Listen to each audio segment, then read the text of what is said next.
babe. Hey, babe. Where are we headed? East. We're headed to Annapolis, Maryland. Liberty Marina, specifically. Yeah. We're, what, like 600 miles away still? I don't have the map pulled up. Yeah, it's, we're in Indiana. We left St. Louis this morning about 9 o'clock, and it's about a 12-hour drive. For us, we decided to drive this time because this is the first time we are going to the boat as owners. And here's all our stuff. And we're bringing all of our stuff. And the dog. The caveat, though, is that we're not technically owners yet. We don't care. We don't care. We're moving on. We're moving aboard. So, yeah, this has been, you know, for, I guess, the educational side of it, for people that say, hey, I just want to go buy a big-ass sailboat and sail around the world. It's not that easy. No, especially with, like, the insurance piece. Yeah, I have been working for the last month on insurance, trying to get insurance for this.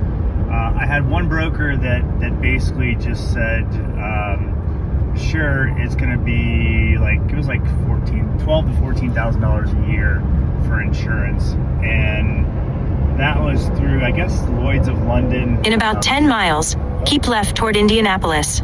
God, that's the navigation tells us where to go. But they said like 12 to 14 grand to insure this, and then basically do whatever you want. I had another broker tell me that those policies are about worthless and they come up with every excuse not to pay.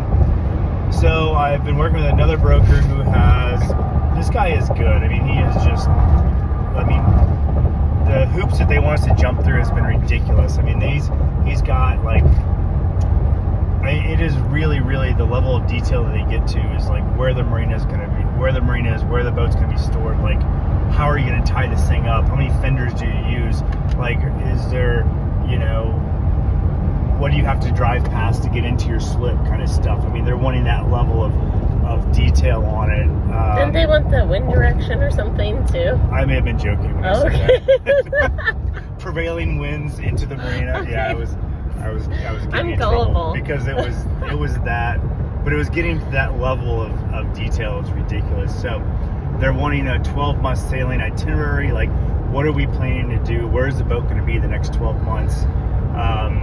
You know, they wanted a resume, boating resume of myself, which I've been inland boating for years, had big cruisers and stuff for years, but I have like very, very small, limited amount of sailing time on the ocean, and none in a boat this big. What's the name of the insurance company or the broker? It's Novamar. Novamar? Yeah, a guy named Rob. I think he's Novamar. Yeah. He's been great to work with, and like the level of detail that he's asking, and kind of, you know, his whole approach was steering us in the direction of getting the underwriters to think of us favorably. So, yeah, you know, we presented the survey of the boat, which was a great survey. All the deficiencies that they found with it, we had to put a timeline on either who's repairing it, when it's going to be repaired, you know, so that, and he was saying that if we don't repair something and some sort of accident or claim comes from something that was not repaired, they can deny it. So it's kind of interesting, like, again, like just the level of detail that they're going to with this. He said that they're probably going to want me or us to spend time with a captain on the boat and have them check us out. So I guess that's pretty common, but because I've not sailed a 60-foot sailboat by myself, and neither is Kristen, they want us to basically get checked out on the boat before they will insure us, I guess. Or they'll insure us, they'll insure the boat, but they won't insure us to operate the boat until it's done. So it's been fun. It's been almost like a daily occurrence. They wanted a copy of the like an invoice for when the rigging was replaced, so that they don't have to exclude that. Rigging's been replaced about 2 years ago, so we finally got that over to them. rolling plan, like where we're going to be, because we can only be in certain water, certain times of the year. Otherwise, we have to pay more. If we're moving the boat, what the plan is for moving it, the dates, the crew we're going to have on board, if we're going to have a captain. I mean, just the extensive details of like ironing all these things out. So, were you expecting this? Not this level of detail. Like I said, the first person I talked to just kind of said, okay, sure, yeah, here, wrote a plan, and it's $14,000. This guy seems to think that it's going to be 1.5% to 2% of the whole value is what the premium will probably be, which is half of that. So we'll see. Fun stuff. I think it's good that I think it's a pain in the butt that we have to get signed off like for 40 hours, right? Yeah. For the captain, but also 40 to 100, somewhere in there. That's what the runners come back with. Yeah, but also it's really good because then we get familiar with the boat. We're like forced to gain familiarity with the boat, and I also will get some training that I don't have at all. You have some, I have zero. Yeah, I don't have any problem doing that. Any experience is good experience, and if I've got somebody that, I mean, I know the basics of sailing, how to do it, where all that, but it's I don't have any problem doing that. It's just like, okay, wow, like let's just. Can we get the show on the road? Yeah, exactly. So, but as far as the boat itself, where we are with the boat, so we originally had told the broker that we needed to, basically we signed a conditional acceptance letter saying that we would accept the boat under the condition that they fixed the bow thruster. That was last weekend. Yeah, that was last weekend. Yeah. Or 2 weekends ago. It was 2 weekends ago already? Yeah. Wow.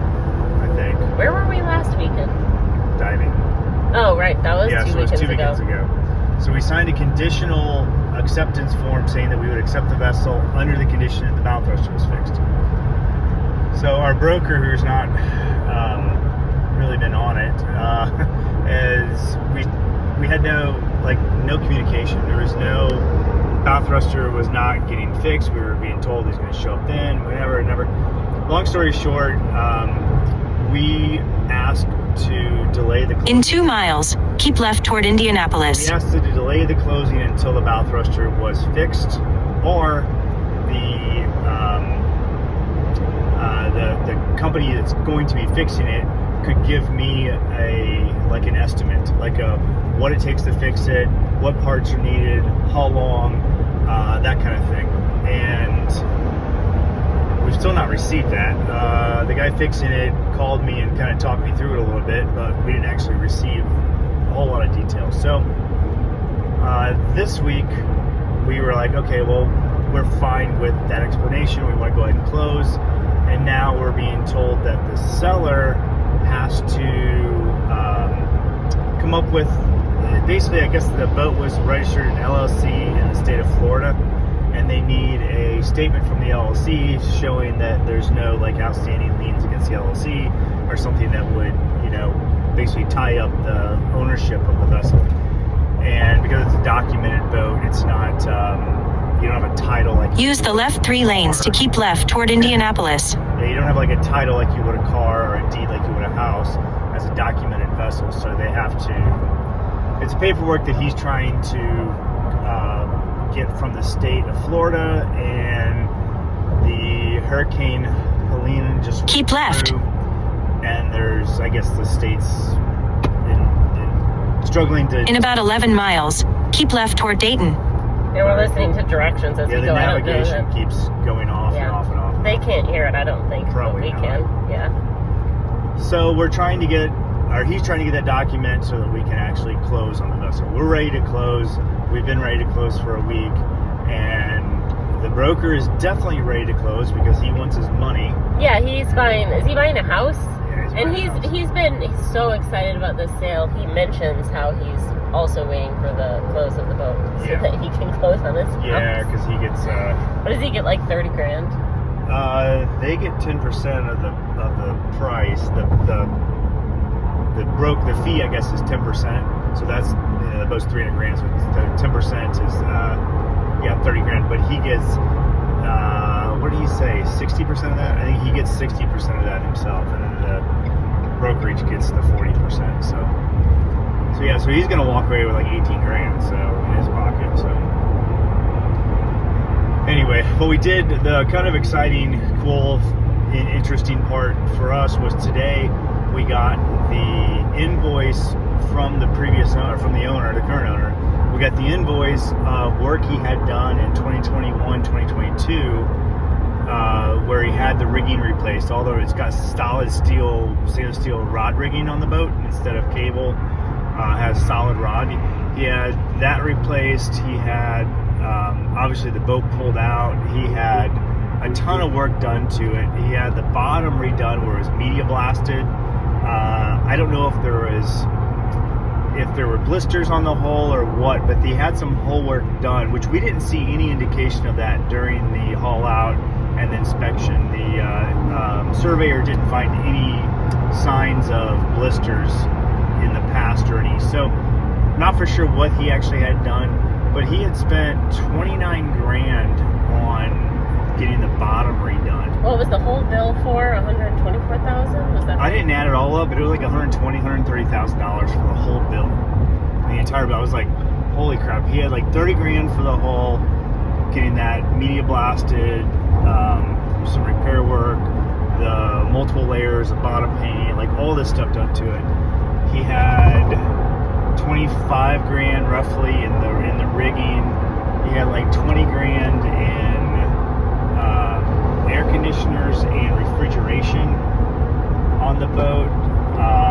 How long ago was that? Because like 2 of the air conditioners still don't work. Still don't work. That's gotta be like there's totally 4 separate AC units on the boat, and 2 of them were not working. So that was 2020, the end of between 2021 and 2022, because it was at the boatyard for like 6 months.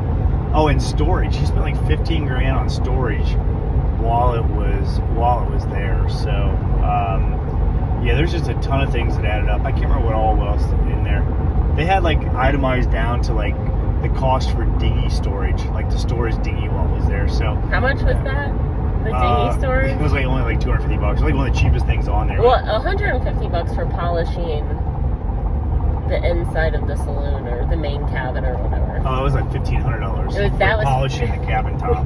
Yeah, I mean he had the whole boat buffed and waxed too, and that was like $4 grand for that. So he had spent a significant amount of money. He did some wind instruments too. There was a ton of little things that were done at the same time. I think he just said go through it and fix everything, which is interesting because he apparently just did that again after it got back up to Annapolis.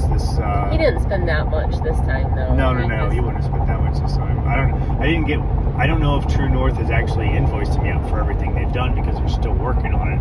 I thought I remembered seeing that invoice, but no, I just we wouldn't can't have remember. seen that one yet because they're still. That's what I was asking if the broker, if the invoice was still open at True North to fix all the rest of the stuff that we found. So anyway, it's been interesting and fun, and I